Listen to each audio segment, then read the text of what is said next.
I actually just made this mistake. All of these mistakes should be avoided and most likely will be made again by me. And let's not include actually getting into vinyl altogether. This is a crazy passion to get into. It's expensive, it's confusing. Let's face it, it's obsolete. There are people that even look at us vinyl collectors and think, why would you even bother? And yet still, we collect and we are obsessed, but like any obsession/addiction, it can be outright dangerous if you don't control it, and there are lots of ways to make mistakes when collecting vinyl. And to be clear, these are mistakes that I believe that I have made as a collector, and I want to share them with you so that you can avoid making them, maybe if you're just starting to get into vinyl or something. There is no wrong way to collect vinyl or to listen to music, and we'll get into all that, so let's get started. Now, this first reason here is actually the main reason I wanted to make this video, because I actually just made this mistake. This is the 30th anniversary edition of Dark Side of the Moon from Pink Floyd, and if you get into vinyl, you will quickly realize that this is one of the most sought after records because it's a great record, and mainly this particular pressing is huge because it's an all analog pressing from the master tapes by Kevin Gray, and I had to spend a lot of money getting it used because I didn't get it when it originally came out, which is another mistake that we're going to get into later in this video. And so I get home and it has pops and clicks all over it. And I clean it once and it sounds a little bit better. I actually send it out to a cleaning service, Perfect Vinyl Forever, which is really good. You should check them out. And still, it sounds a little bit better, but really not perfect. And believe it or not, none of that is actually the mistake. The mistake is that I recently went and bought another one to try to rectify and get a better copy of this, and I didn't. Some of the tracks are better and others are worse. Like Us and Them, for example, on the first one is perfect and on the second one is horrible. Now, vinyl is not perfect, and unless you're getting a new copy being pressed from the pressing plant, like from maybe like Acoustic Sounds or something, because they sent a defect in a UHQR that you just bought for over $100, otherwise, let it go. Just let it go. Go spend the money on other vinyl, or in this case, go and get the 2016 remaster of this, which isn't really actually that far off from this 30th edition, and it's completely silent start to finish, and you'll never notice it. And if you never have the other record to compare it to, you'll never be out of the loop, and that gets into later mistakes that we're going to get into here. Now, this is a huge one. Plain and simple, cleaning your records the wrong way is actually worse than not cleaning them at all.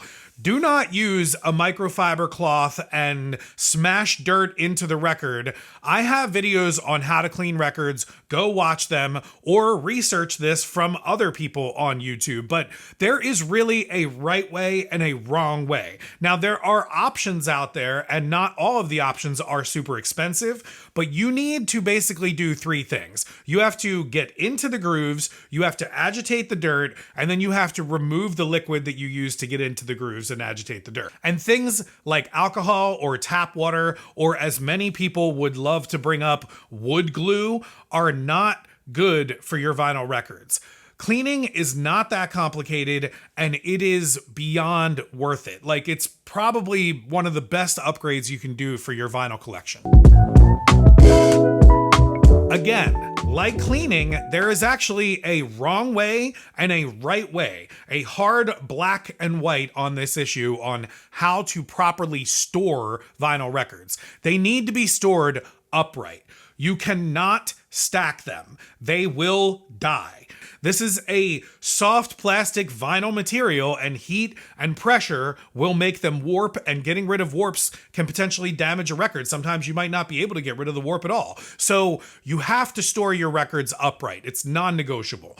Now it goes further the more records that you have. The shelves need to be able to handle the amount of weight because records can get extremely heavy. So you want to make sure that you have proper shelves. I like to use these IKEA Kallax shelves, but there are many options you can use out there. You just got to make sure that your shelves are sturdy enough to handle your massive amount of vinyl that you're going to be bringing in. And then it actually goes even further. A record should have an outer sleeve to protect the jacket from the shelves themselves, and then there should be an inner sleeve on the record itself inside of the jacket, preferably one not made of paper or even like slick glossy paper, like ones that they'll even include with records, because these create static, and then ones that are made of paper will actually flake off onto your records or can even scratch your records. I'll have links in the description below so that you can purchase any of these things. So again, simply put, you need an inner sleeve, you need an outer sleeve for the jacket,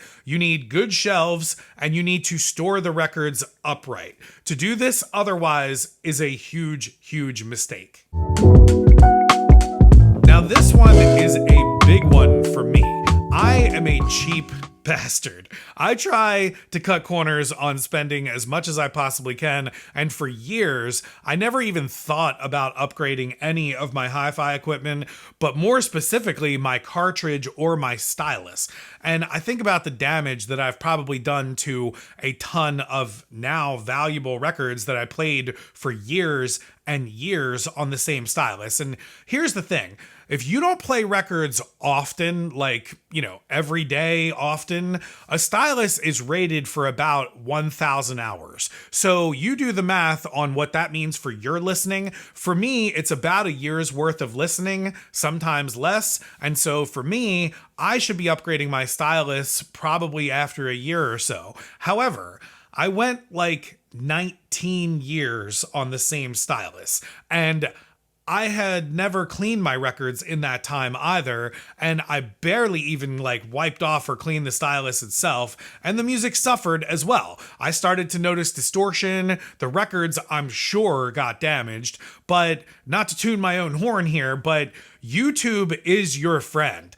There is a ton of vinyl knowledge on YouTube. Yes, it can be your enemy as well, but for the most part, there is a ton of knowledge out there, and I just didn't know. And that is something that will continue to happen to me as a vinyl collector. I will continue to not know things, but do not make the mistake of not replacing your stylus, because it can actually damage the actual vinyl. I mean, this thing is actually touching your record, so make sure you upgrade it.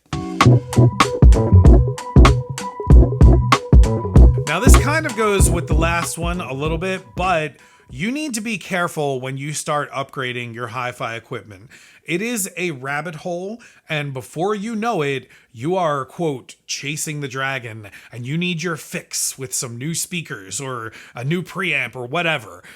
In the photography and video world, it's called GAS, Gear Acquisition Syndrome, and it is real, and sometimes it is unavoidable, but mostly it is avoidable. Now, for vinyl, it's unavoidable in that you need equipment to listen to vinyl. You need a turntable, you need speakers, you need a cartridge, you need an amplifier, you need a phono stage, you need cables to connect them all, and every single one of those pieces of equipment can be either affordable or jaw-droppingly expensive. A turntable can be $200 or it could be $50,000, and it never ends. And how a piece of equipment fits with another piece of equipment is also hugely important. Sometimes an expensive piece of equipment doesn't perform as well as a cheap one. Sometimes your house or your room could be the reason for that, or it could be any of 10,000 other variables or reasons, and you have to be careful because it can get dangerously expensive, and it can completely strip you of the joy of why you hopefully got into this in the first place, which is to listen to the music and appreciate the art.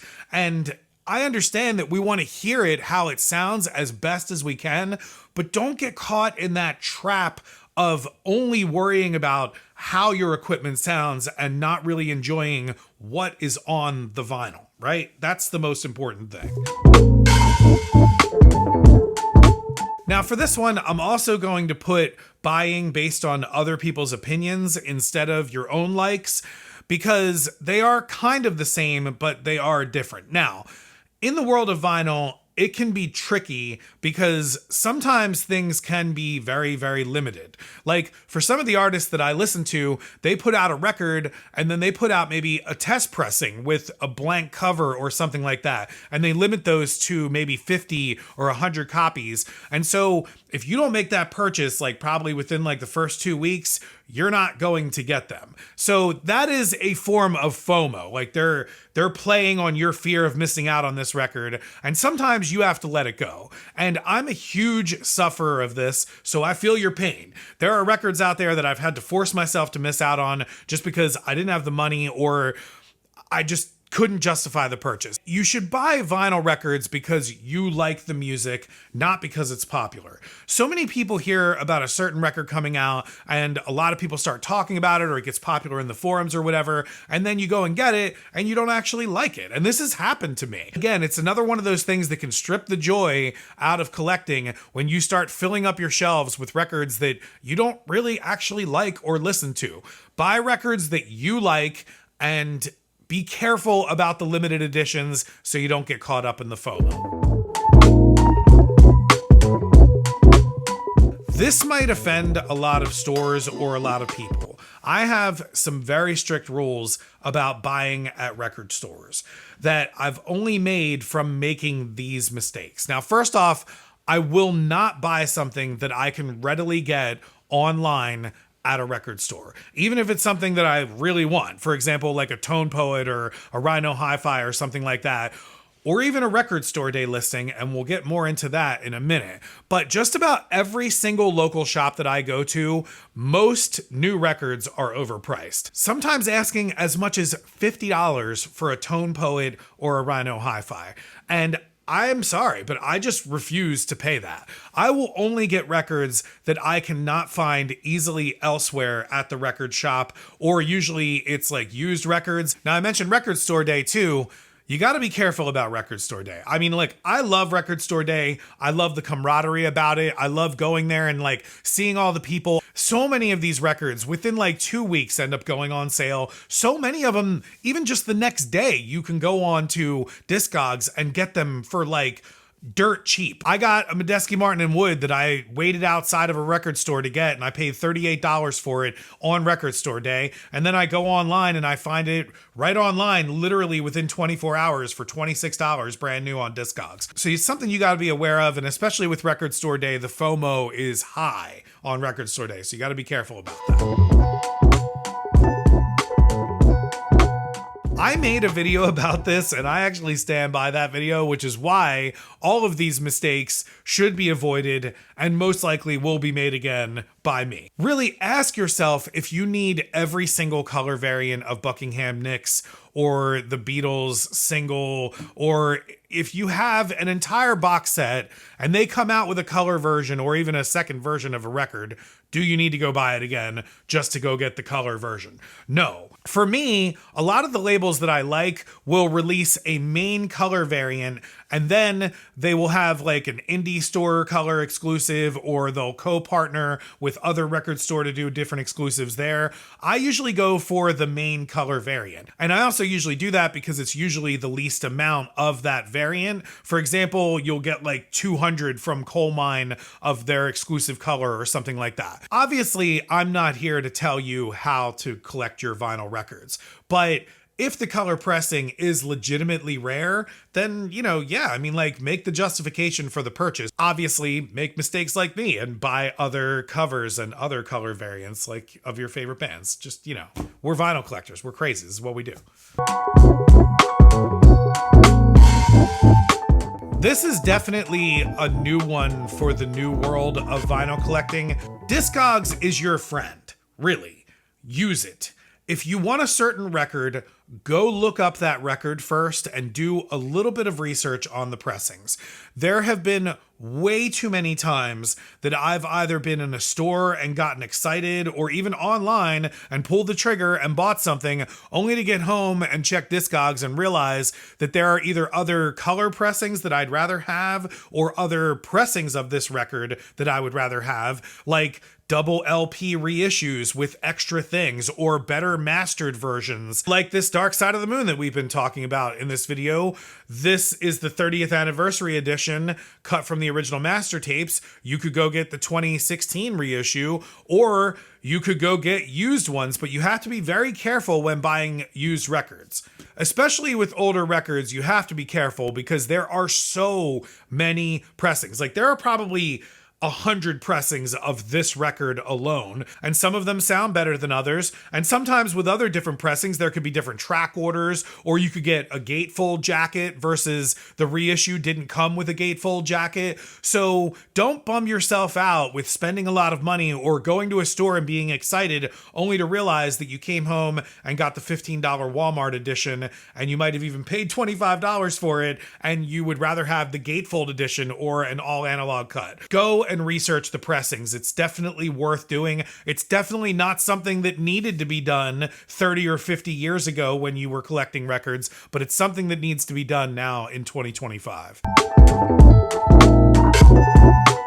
Now this one, I will continue to make this mistake over and over and over again for the amount that I have more and more records. I always feel like I should be listening more to these records. I've spent all this money and I have all these records. I try to listen as much as I can, and if I did, I would actually buy less records, and I would have less FOMO, and I would not need to research other pressings, and I wouldn't need another color version of the record. And the more I listen, the more I just might enjoy my hi-fi equipment more. So listening to your records will help you actually avoid a lot of these mistakes. When we are talking about our vinyl more than listening to our vinyl, that is definitely when problems can occur and mistakes can be made. So don't make them. Listen to your records. Obviously, there is no wrong way to do any of this, except for storing your records and cleaning your records. There are wrong ways to do both of those things. Other than that, how you make your collections and things like that, and the mistakes that we make, they're all obviously going to happen. So I'm going to continue making more mistakes, and I'm going to go make more mistakes probably today when I buy new records. But definitely try to avoid some of these if you want to make yourself happier collecting some vinyl. Now, let me know in the comments below what mistakes I didn't go over here, or what mistakes you have made.